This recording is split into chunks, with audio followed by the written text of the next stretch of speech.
Howdy.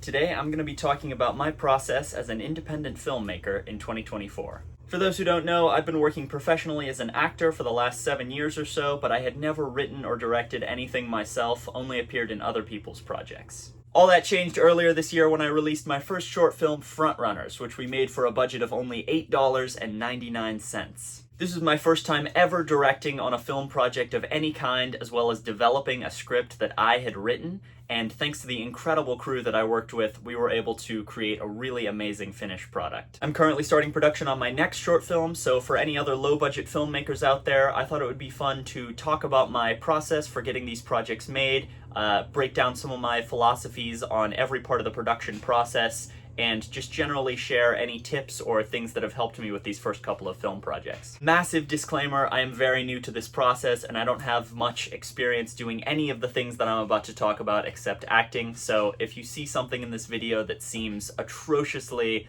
incorrect or misinformed, let me know.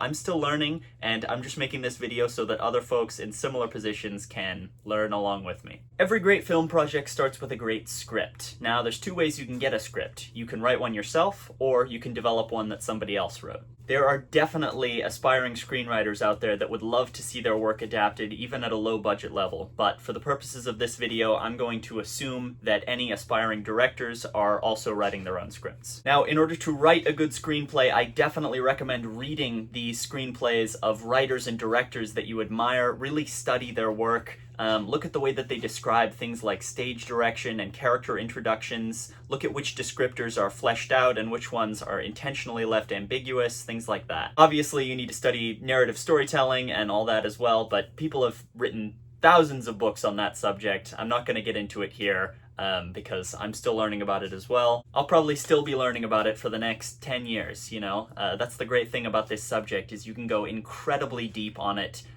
In fact, there isn't really a bottom. One very hot topic in the film industry right now is generative AI, which I see a lot of people using to generate scripts and artwork for their films to save on labor costs. Anyone who's met me in real life knows that I have very strong feelings about generative AI.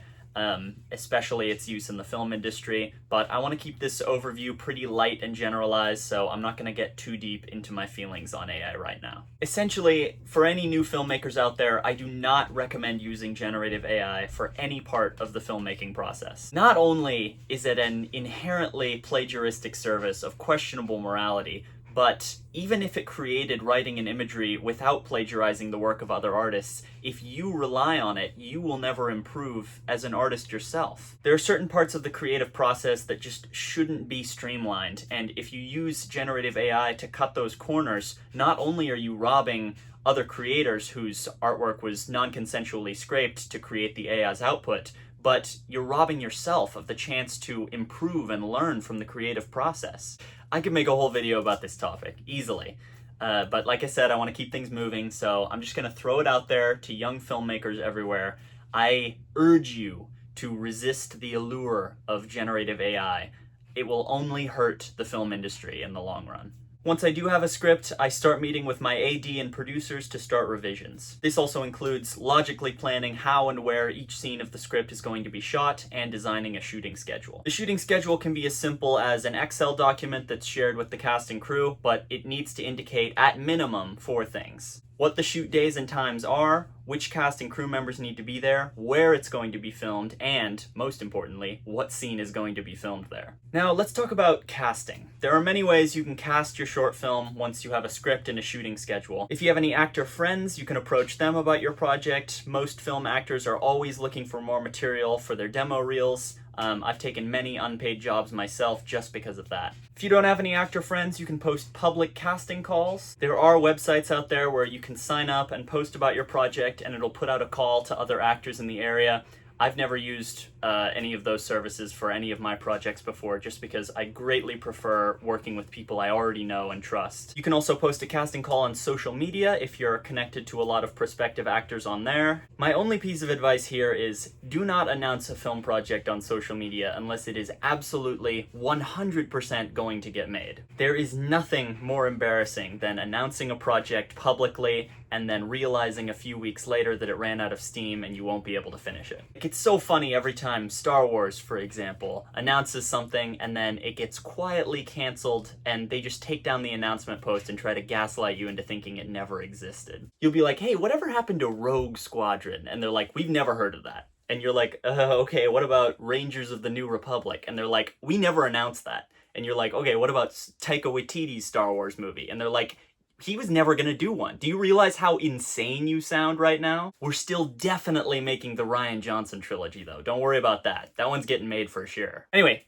perhaps even more important than having a solid cast is having a good crew. I've been lucky enough to work with some very talented cinematographers, something which is outside my area of expertise. You'll also need a boom operator and most likely more than one camera operator if you want to do any multicam shots. Multicam requires a little bit more setup, but it can be an enormous time saver if you're doing shot reverse shot. It's also good to have extra hands on set to help with lighting or any set dressing that needs to happen. If any hair and makeup need to be done, having a costume person on set to help with continuity can be important. My point is, you can always have a bigger crew, but let's say that you don't have access to that many people. If you're going bare minimum skeleton crew, you're gonna need a director, which I'm assuming is you. I don't know why an aspiring, like Key Grip, for example, would be trying to plan all this stuff. You need a cinematographer who can also be the camera operator. You need a boom operator, and almost always, 99% of the time, you need at least one person on set to help with lighting. That's 4 people, including you. So if you can find 3 friends who are dedicated to the project and you trust to perform those jobs well, then you're capable of going out and shooting. Now let's talk about film equipment. So far, there isn't a single step in this process that I've talked about that costs any money. If you're on a super tight budget, there are ways to do everything that I just talked about for free. But when it comes to equipment, if you want your film to look good, I do recommend investing in at least some basic film equipment. If you want to spend as little money as possible and can only get one thing, I recommend getting a boom microphone. If you're really splitting hairs, you can shoot your film on an iPhone. The cameras have gotten really good. But I do not recommend using an iPhone for sound. For microphones, I use a Rode NTG1, and I have it paired with a Tascam recorder. I didn't buy a boom pole because boom poles are like $200 for no reason, so I'm using this taped up microphone stand that I already had. I do also have a camera mounted shotgun microphone that plugs directly into the camera, but I'm not gonna lie, for filmmaking, this is borderline unusable. If you really want natural sounding conversational audio, just invest in a boom mic. For cameras, I have this Canon 80D that gives much more control over things like ISO, aperture, and shutter speed than shooting on an iPhone does, but truthfully, all the cinematographers I've ever worked with have much nicer cameras than this that we've ended up using for our projects. Really, the only time I would ever employ this camera is for multicam. I am really not much of a gearhead at all. I don't know much about operating cameras or sound. It's just good to have a basic level of equipment for these projects so that you don't have to constantly be borrowing and renting things. Also, another disclaimer, I don't use any of the equipment that I just mentioned for my YouTube videos, only for films. When I'm shooting a film, I shoot in 4K, I use shotgun mics, and I edit in Adobe Premiere. When I'm shooting a YouTube video, I shoot and record on my iPhone, and I edit in iMovie. The standard of quality for YouTube is much lower in my opinion, so all that other stuff isn't necessary, but I do think it's important for filmmaking. Costumes are also an important part of pre-production. I would say probably 90% of short films that I've seen have the characters wearing relatively normal-looking clothes. Most short film stories don't necessitate anything too crazy. For frontrunners, the only thing we bought for the film's costumes were 2 yellow aprons for $8.99. This was the entire budget of the film. It was the only thing we spent money on the entire time. You could technically include film equipment in that budget as well, but everybody who worked on the film already owned the equipment that we used for filming and will continue to own it for future projects, so I personally don't include that in the budget of this particular picture. In terms of post-production, as I mentioned, I edit my films in Adobe Premiere. I've also worked with editors who are much better at using that software than I am. I've worked with people who use DaVinci Resolve, which is like an alien planet to me right now. So it really all comes down to the people that you're working with and the materials that you have access to. Again, if you're working on an ultra low budget, there is editing software that you can access for free, but it's usually much simpler and you don't have as much control over things like color grading, which are going to be very important to the final look of your film. Once you've successfully shot and edited your short film, you have a couple of options for where to release it. You can start sending it out to festivals. There are a seemingly infinite number of festivals of various sizes that you can submit to. I'm still learning the ropes of festival submission myself, so I'll have more to say about this at a later time. The other option, which is really only possible because of the age that we live in, is to put them on YouTube. Unlike festival submissions, YouTube is completely free to upload to and is a great public resource for creators who want to showcase their finished films. We are reaching a point though where all of the advice that I'm giving is super generalized and unhelpful, like put it on YouTube. So I'm gonna go ahead and cap the video right there. I would love to make a follow-up to this in a year or two when I've had more experience and have more to say about other aspects of the process for sure. Music, for example, I have very little experience scoring a film, so that's something I'd like to explore more in the future. I never recommend using copyrighted music in your short films, but then I also use a lot of it in mine. So that's one instance where I break my own rule pretty regularly. Copyrighted music, if you guys don't know, will completely demonetize your film on YouTube and make it ineligible to send to festivals, so there's a lot of downsides to doing it, but even with all of those downsides, I can't resist doing it.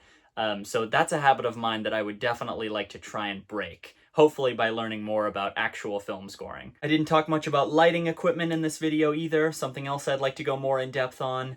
I do not own a slate, which is something I'd like to invest in. There's a lot of things that I need to catch up on. So if you've watched this far and there's still more that you're dying to know about, let me know in the comments. I honestly just really wanted to make a video about this because I've been having such a great time with it lately, and I really hope some of these suggestions are helpful to other young filmmakers. Last piece of advice, if you want to do anything in the film industry, it is very important to start watching a ton of movies. I know that might sound like a no-brainer, but study film history. Watch everything that comes out, good and bad. I personally have seen almost 300 movies this year alone, and I've learned something from every single one of them, whether that be a really well-blocked scene that I want to study, or a really poorly lit nighttime scene whose mistakes I want to avoid, or if I'm really taken by a film's color palette. You know, it's all valuable. Also, follow me on Letterboxd. Alright everyone, that's it.